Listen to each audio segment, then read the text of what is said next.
Hello everyone. আজি যেটো Assam জিকেৰ MCQ series তাৰ 2 নম্বৰ ভিডিও হয় যোনটো upcoming oil India limited B.ed D.el.ed এন্ট্ৰেন্সৰ আৰু আপকামিং গভৰ্নমেন্ট যিকোনো এক্সামৰ কাৰণে সহায় হোৱাকৈ আপোনালোকৰ ওচৰলৈ প্ৰস্তুত কৰি আনিছো গতিকে ভিডিওটো স্কিপ নকৰাকৈ একদম শেষলৈকে চাই থাকিব যাতে আপোনালোকে এক্সামবোৰ ক্ৰেক কৰাত বহুতো সুবিধা হয় লগতে আমাৰ এটা টেলিগ্ৰাম চেনেল খোলা হৈছে তাত আপোনালোকে যিসকলে ইন্টাৰেষ্টেড তেওঁলোকে জয়েন হৈ ল'ব পাৰে তাত বিভিন্ন আপডেটবোৰ পাই থাকিব লগতে মোৰ ইনষ্টাগ্ৰাম আইডি দিয়া আছে ডেসক্ৰিপচনত তাত যিকোনো ডাউটছ থাকিলে আপোনালোকে মেছেজ কৰিব পাৰে গতিকে পলম নকৰি হওক আজি ভিডিওটো আৰম্ভ কৰোঁ আজি ভিডিওৰ আসাম জিকে সিৰিজৰ প্ৰথম কোৱেশ্চন নম্বৰ 1 লৈ আহিছোঁ আৰু নম্বৰ 1 কোৱেশ্চনটো হৈছে Srimanta Sankardev was born in Srimanta Sankardev কোন চনত জন্ম হৈছিল সুধিছে অপচন এ আছে 1749 নহয় 1669 নহয় 1569 আৰু কাৰেক্ট অপচন হৈছে 1449 কেতিয়া জন্ম হৈছিল 1449 চনত আৰু কেতিয়া কোন তাৰিখে জন্ম হৈছিল 26 ছেপ্টেম্বৰ আৰু ক'ত জন্ম হৈছিল বৰদোৱা নামৰ এডোখৰ ঠাই আছে নগাঁও জিলাত আৰু সেই ঠাইডোখৰতে শ্ৰীমন্ত শংকৰদেৱৰ জন্ম হৈছিল আৰু তেওঁ কোৱা মতে তেওঁ 120 বছৰ জীয়াই আছিল গতিকে তেওঁ জন্ম তাৰিখটো হৈছে 26 ছেপ্টেম্বৰ আৰু চনটো হৈছে 1449 এতিয়া আহিছোঁ আমি 2 নম্বৰ প্ৰশ্নটোলৈ আৰু 2 নম্বৰ প্ৰশ্নটো হৈছে the name of the first Borbarua of Ahom kingdom was প্ৰথম বৰবৰুৱা আহোম কিংডমৰ আহোম ৰজাসকলৰ ৰাজত্বৰ প্ৰথম বৰবৰুৱা কোন আছিল প্ৰশ্নটো সোধা হৈছে অপচনত আছে ৰূপচন্দ বৰবৰুৱা মোমাই তামুলী বৰবৰুৱা লালুখোলা বৰফুকন আৰু নান অফ দেম আৰু এইকেইটা ৰং আনসাৰ কাৰেক্ট আনসাৰটো হৈছে মোমাই তামুলী বৰবৰুৱা আৰু বৰবৰুৱা হৈছে আহোম শাসন ব্যৱস্থাৰ দুজন বিষয়া এজন আছিল বৰবৰুৱা আৰু আনজন বৰফুকন আৰু প্ৰথম বৰবৰুৱাজন আছিল মোমাই তামুলী বৰবৰুৱা আৰু এতিয়া আমি তৃতীয় প্ৰশ্নটোলৈ আহিছোঁ তৃতীয় প্ৰশ্নটো হৈছে the Chutiya kingdom was founded by Chutiya kingdom কোনে প্ৰতিষ্ঠা কৰিছিল সুধিছে বিজয় ধ্বজ পাল ৰত্নধ্বজ পাল বীৰপাল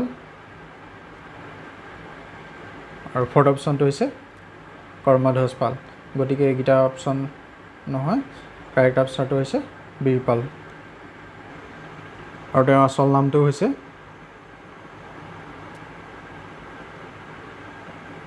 বীৰবাৰ আৰু কিমান চনত হৈছিল স্থাপিত 1187 চন গতিকে প্ৰথম স্থাপন কৰিছিল বীৰপাল আৰু 1187ত স্থাপন হৈছিল এষ্টাব্লিছ হৈছিল গতিকে এতিয়া নম্বৰ 4 কুৱেশ্যনটোলৈ আহোঁ 4 নম্বৰ প্ৰশ্নটোলৈ 4 নম্বৰ প্ৰশ্নটো হৈছে the first local men from Mech tribe to except Islam during the invitation Muhammad bin Bakhtiyar Khilji Muhammad bin Bakhtiyar Khilji যেতিয়া আহিছিল তেতিয়া কোনজন মেছ ট্ৰাইবৰ স্থানীয় ব্যক্তিয়ে ইছলাম ধৰ্ম গ্ৰহণ কৰিছিল ইয়াত সোধা হৈছে প্ৰশ্নটো সেইদৰে সোধা হৈছে অপশ্যনত আছে ইছমাইল গাজী আলী মেছ চিকান্দাৰ শ্বাহ আৰু নান অফ দেম আৰু শুদ্ধ উত্তৰটো হৈছে আলী মেছ গতিকে মনত ৰাখিব আলী মেছ নামটো মনত ৰাখিলে হৈ যাব এইটো নাম মনত ৰাখিব মহম্মদ বিন বাখতিয়াৰ খিলজী অহাৰ সময়ত কোনজনে ইছলাম ধৰ্ম গ্ৰহণ কৰিছিল মেছ ট্ৰাইবৰ মেছ জনগোষ্ঠী আৰু আমি এতিয়া নেক্সট প্ৰশ্নলৈ আহোঁ 5 নম্বৰ প্ৰশ্নটো 5 নম্বৰ প্ৰশ্নটো হৈছে in which year was the Bodo Sahitya Sabha founded Bodo Sahitya সভা কোন চনত প্ৰথমে আৰম্ভ কৰা হৈছিল কোন চনৰ পৰা আৰম্ভ কৰা হৈছিল বড়ো সাহিত্য সভা অপশ্যনত আছে 1952 1956 1959 1978 আৰু কাৰেক্ট অপশ্যনটো হৈছে আনসাৰটো হৈছে 1952 অপশ্যন এ কাৰেক্ট আনসাৰ আৰু ডেটটো কিমান আছিল ইয়াতে কৈ দিছোঁ 16 নৱেম্বৰ 1952 তাৰপিছত এতিয়া 6 নম্বৰ প্ৰশ্নটোলৈ আহিছোঁ 6 নম্বৰ প্ৰশ্নটোত আছে who directed the Assamese film Shakuntala অসমীয়া বোলছবি শকুন্তলা কোনে পৰিচালনা কৰিছিল প্ৰথম অপশ্যন আছে ভৱেন্দ্ৰনাথ শইকীয়া ডক্টৰ ভূপেন হাজৰিকা বিদ্যুৎ চক্ৰৱৰ্তী আৰু জ্যোতিপ্ৰসাদ আগৰৱালা আৰু শুদ্ধ উত্তৰটো হৈছে ডক্টৰ ভূপেন হাজৰিকা আৰু ছবিখনে কোন চনত মুক্তি লাভ কৰিছিল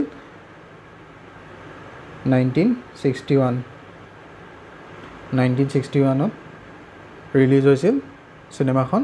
আৰু এই চিনেমাখন ভূপেন হাজৰিকাৰ পৰিচালনা কৰা তৃতীয়খন ছবি আছিল গতিকে এতিয়া আহিছোঁ আমি 7 নম্বৰ প্ৰশ্নটোলৈ আৰু ইয়াতে কৈ থওঁ যে যিসকলৰ বুজাত অসুবিধা হৈছে কিবা বুজি পোৱা নাই তেওঁলোকে কমেণ্ট বক্সত কমেণ্ট কৰিব পাৰে আৰু তেওঁলোকৰ ছাজেশ্যন দিব পাৰে এতিয়া 7 নম্বৰ প্ৰশ্নটো হৈছে which one was the second film directed by Jyotiprasad Agarwala Jyotiprasad আগৰৱালাই পৰিচালনা কৰা কোনখন ছবি দ্বিতীয় ছবি আছিল জয়মতী সকলোৱে জানে তেওঁৰ প্ৰথম ছবি আছিল ইন্দ্ৰমালতী দেন মনুমতী দেন চিৰাজ গতিকে শুদ্ধ উত্তৰটো হৈছে ইন্দ্ৰমালতী তেওঁ পৰিচালনা কৰা দ্বিতীয় ছবিখন আছিল ইন্দ্ৰমালতী আৰু ছবিখন ৰিলিজ হৈছিল 1939 চনটো মনত ৰাখিব ইন্দ্ৰমালতী 1939 আৰু জ্যোতিপ্ৰসাদ আগৰৱালাদেৱৰ দ্বিতীয় ছবি আছিল এখন পৰিচালনা কৰা আৰু এই বিশেষ ছবিখনত আমাৰ সুধাকণ্ঠ ডক্টৰ ভূপেন হাজৰিকাই প্ৰথম কণ্ঠদান কৰিছিল এটা গীতত বিশ্ব বিজয় নৱজোৱান নামে আৰু এতিয়া আমি আহিছোঁ 8 নম্বৰ প্ৰশ্নটো which one was the first Assamese film to won President's silver medal for best feature film কোনখন প্ৰথম অসমীয়া ছবিয়ে প্ৰেচিডেন্ট চিলভাৰ মেডেল বঁটাটো পাইছিল আৰু ইয়াত অপশ্যন আছে পুবেৰুণ শকুন্তলা মণিৰাম দেৱান ৰঙা পুলিচ আৰু শুদ্ধ উত্তৰটো হৈছে ৰঙা পুলিচ আৰু এই ছবিখন পৰিচালনা কোনে কৰিছিল নিপ বৰুৱা